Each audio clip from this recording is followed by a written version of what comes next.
ಶಾಲಾ ಕಾಲೇಜುಗಳಿಗೆ ಹೋಗಲು ಬಸ್ ಸೇವೆಗೆ ಆಗ್ರಹಿಸಿ ಹುಣಸಗಿ ನಾರಾಯಣಪುರ ಮುಖ್ಯ ರಸ್ತೆ ತಡೆದು ಪ್ರತಿಭಟನೆ ನಡೆಸಲಾಗಿದೆ.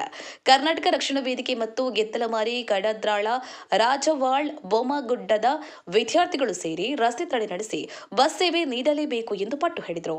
ನಂತರ ಸಾರಿಗೆ ಇಲಾಖೆಯ ಸಂಚಾರಿ ಸಹಾಯಕರು, ಸಂಚಾರಿ ನಿರೀಕ್ಷಕರು ಒಪ್ಪಿಗೆ ಪತ್ರ ನೀಡಿದ್ದು, ಬಳಿಕ ಪ್ರತಿಭಟನಾಕಾರರು ಪ್ರತಿಭಟನೆಯನ್ನ ಹಿಂಪಡೆದರು. ಮಲ್ಲಿಕಾರ್ಜುನ್ ಛಲವಾದಿ, ಹುಣಸಗಿ. ಜೈ ಭೀಮ್ ನ್ಯೂಸ್ 24x7 ಇದು ಬಹುಜನರ ನ್ಯಾಯಕ್ಕಾಗಿ. ಈ ಮಕ್ಕಳು ಕರ್ಕೊಂಡು ನಾವು ಮಾಡಕತ್ತಿಲ್ಲ, ಮಕ್ಕಳೇ ಬಂದು ಇದಕ್ಕೆ ಸಾಥ್ ಕೊಟ್ಟಿದ್ದಾರೆ. ನಾವು ಧರಣಿ ಮಾಡಕತ್ತಿದ್ದೀವಿ, ರಸ್ತೆ ತಡೆ ಮಾಡಿದ್ದೀವಿ. ನಾವು ಯಾವ್ದು ಪರ್ಮಿಷನ್ ತೊಗೊಂಡಿಲ್ಲ, ನೀವು ಆಕ್ಷನ್ ತಗೋತು ಅಂತ ಹೇಳ್ತೀರಿ. ಬಟ್ ನಾವು ಬಸ್ಗಳನ್ನ ಕೇಳಿದ್ರೆ ನಮ್ಮ ವೈಯಕ್ತಿಕ ಕೇಳ್ತಿದ್ವಾ? ನೀವು ಯಾವ ರೀತಿಯಾಗಿ ನೀವು ಆಕ್ಷನ್ ತಗೋತೀವಿ ಅಂತ ಹೇಳ್ತೀರಿ ಸರ್? ಇವತ್ತು ಒಂದು ದಿನಕ್ಕೆ ನೀವು ಈ ರೀತಿ ಮಾಡ್ತೀವಿ. ನಮ್ಮ ಮಕ್ಕಳು ಸಾಲಿ ಬಿಡ್ಸಕತ್ತಾರೆ, ಇಲ್ಲಿ ಪೇರೆಂಟ್ಸ್ಗಳು ಬಸ್ಗಳ ಸೌಕರ್ಯ ಇಲ್ಲಾರ್ದು ಬಸ್ಗಳಿಗೆ ಸೌಕರ್ಯ ಇಲ್ಲಾರ್ದು ಸಾಲಿ ಬಿಡಿಸ್ಕೇಶನ್ ಹೊಲ ಮನೆ ಕೆಲಸ ಕಚ್ಚಕತ್ತಾರೆ ಸರ್. ಅವರು ಹೋಗಿ ತಾಲೂಕು ಡಿಪೋ ಕೊಕೇಶನ್ ಲೆಟರ್ ಕೊಡಂತ ಎಂತ ಮುಟ್ಟಾಗ ಇರ್ಬೇಕು ಇವ ಡಿಪೋ ಮ್ಯಾನೇಜರು. ನಮ್ಮ ತಾಲೂಕಿನಾಗ ಇದೀವೋ, ನಾವು ತಾಳಿಕೋಟೆ ತಾಲೂಕಿನಾಗ ಇದೀವೋ. ಮತ್ತೆ ನೀವು ಹೆಂಗೆ ಸರ್ ನೀವು ನಮ್ಮ ಮ್ಯಾಗ ಆಕ್ಷನ್ ತಗೋತೀವಿ? ಅರೆಸ್ಟ್ ಮಾಡ್ರಿ, ಎಲ್ಲರೂ ನಾವು ಬರೋದು ಕಡೆ ಇದೀವಿ ಸರ್. ನಾವು ಈಗೆಲ್ಲ ಸರ್ 13 ವರ್ಷದಿಂದ ಕೋರ್ಟು ಕಚೇರಿ ನೋಡ್ಕೊತ ಬಂದೀವಿ, ನಾವು ಜೈಲಿಗೆ ಬಿಟ್ಟು ಬಂದೀವಿ ನಾವು ಹೋರಾಟ ಸಲುವಾಗಿ. ನೀವು ಆಕ್ಷನ್ ಮಾಡ್ತು ಅಂತಂದ್ರೆ ಮಾಡ್ರಿ ಸರ್. ಅದಕ್ಕೆ ನಾವು ಅಷ್ಟು ಮಂದಿ ನಾವು ತೊಂಬರಿ ಗಾಡಿ ತೊಂಬರಿ ಬರ್ತೀವಿ ಸರ್, ನಾವು ಬರ್ತೀವಿ. ಅದಕ್ಕೆ ನಮಸ್ಕಾರ. ನೋಡಿ, ಸಾರ್ವಜನಿಕರ ಹಿತದೃಷ್ಟಿಯಿಂದ ಸುಪ್ರೀಂ ಕೋರ್ಟ್ನ ಆದೇಶ ಇದೆ. ಯಾವುದೇ ಕಾರಣಕ್ಕೂ ಯಾವುದೇ ಸಾರ್ವಜನಿಕರು ರಸ್ತಾ ರೋಕ ಮಾಡೋಂಗಿಲ್ಲ ಅಂತೇಳಿ ಸುಪ್ರೀಂ ಕೋರ್ಟ್ನ ಆದೇಶ ಇದೆ. ಆ ಆದೇಶ ಪ್ರಕಾರ ನಾವೆಲ್ಲರೂ ಮಾನ್ಯ ನ್ಯಾಯಾಲಯದ ಆದೇಶವನ್ನು ಪಾಲನೆ ಮಾಡಬೇಕಾಗ್ತದೆ. ತಮಗೆ 10 ನಿಮಿಷ ಅಲ್ಲ 15 ನಿಮಿಷ ಅವಕಾಶ ಇರುತ್ತೆ. ಅವಾಗೆಲ್ಲ ಬಂದು ಹೇಳಿದೆ ನಾನು. ಈಗ ಸಂಬಂಧಪಟ್ಟ ಇಲಾಖೆ ಅಧಿಕಾರಿಗಳು ಬಂದಿದ್ದಾರೆ, ಕಂದಾಯ ಇಲಾಖೆಯಿಂದ ತಹಸೀಲ್ದಾರ್ ಸಾಹೇಬರು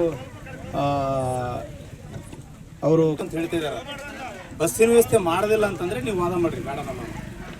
ಈಗ ನಾವು ಬಸ್ಸಿನ ವ್ಯವಸ್ಥೆ ಮಾಡ್ತೀನಂದ್ರೂ ನೀವು 2-3 ಗಂಟೆವರೆಗೂ ನೀವು ರಸ್ತಾ ರೋಕ ಮಾಡ್ತೀರ ಅಂತಂದರೆ ಕಾನೂನು ಬಾಹಿರ ಕೆಲಸ ಆಗ್ತದೆ. ದಯವಿಟ್ಟು ಎಲ್ಲರೂ ಸಾರ್ವಜನಿಕ ಹಿತದೃಷ್ಟಿಯಿಂದ ತಾವೆಲ್ಲರೂ ಬಂದು ಪಕ್ಕಕ್ಕೆ ಬಂದು ಮನವಿ ಪತ್ರ ಕೊಡಿ.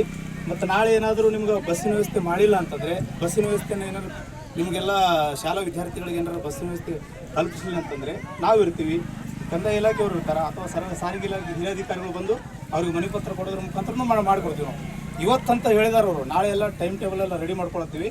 ನಮ್ಮ ಸುರಪುರ ಡಿಪೋಯಿಂದನೇ ನಾವು ಬಸ್ಸಿನ ವ್ಯವಸ್ಥೆ ಮಾಡ್ತೀವಿ ಅಂತ ಹೇಳಿದ ಮೇಲೂ ನಾವು ಮುಂದುವರಿಸ್ತೀವಿ ಅಂತಂದರೆ ಅದು ತಪ್ಪು ವಿಚಾರ ಆಗ್ತದೆ. ದಯವಿಟ್ಟು ಸಾರ್ವಜನಿಕರ ಹಿತದೃಷ್ಟಿಯಿಂದ ತಾವೆಲ್ಲರೂ ಸೈಡಿಗೆ ಬಂದು ಅವ್ರಿಗೆ ರಸ್ತೆಯ ಒಂದು ಸಂಚಾರಕ್ಕೆ ಅನುಕೂಲ ಮಾಡಿಕೊಡ್ಬೇಕಂತೇಳಿ ತಮ್ಮ ಹತ್ರ ಮನವಿ ಮಾಡ್ತಾ ಇದ್ದೀನಿ. ಅದು ಬಿಟ್ಟರೆ ಬೇರೆ ಏನು ಉದ್ದೇಶ ಇಲ್ಲ. ಒಂದು ಎರಡನೇದೇನಂತಂದರೆ ತಹಸೀಲ್ದಾರ್ ಸಾಹೇಬರು ಬರ್ತಾರೆ ಅಂತೇಳಿ ನೀವು ಮಾತಾಡಿದರು. ಸಾಹೇಬರು ಸ್ವಲ್ಪ ಬಿಜಿ ಶೆಡ್ಯೂಲಿಂದ ಬರೋಕ್ಕಾಗ್ತಾ ಇಲ್ಲ ಅಂತೇಳಿ ಕಂದಾಯ ಇಲಾಖೆ ಅಧಿಕಾರಿಗಳು ಕಳಿಸಿದ್ದಾರೆ. ಸೊ ದಯವಿಟ್ಟು ಅವ್ರು ಕೊಡಿ. ಆಮೇಲೆ ರಿಟರ್ನಲ್ಲಿ ಕೊಟ್ಟಿದ್ದಾರೆ. ನೀವು ರಿಟರ್ನಲ್ಲಿ ಕೊಟ್ಟಿಲ್ಲ ಅಂದರೆ ಬೇರೆ, ಈಗ ಅವರು ಲಿಖಿತ ರೂಪದಲ್ಲಿ ಬರೆದು ಕೊಡ್ತಾ ಇದ್ದಾರೆ ಯಾರು ಸಾರಿಗೆ ಇಲಾಖೆಯವರು. ಸೊ ಅದನ್ನು ತೊಗೊಂಡು ದಯವಿಟ್ಟು ಸಾರ್ವಜನಿಕರ ಸಂಚಾರಕ್ಕೆ ಅನುಕೂಲ ಮಾಡಿಕೊಡ್ಬೇಕಂತೇಳಿ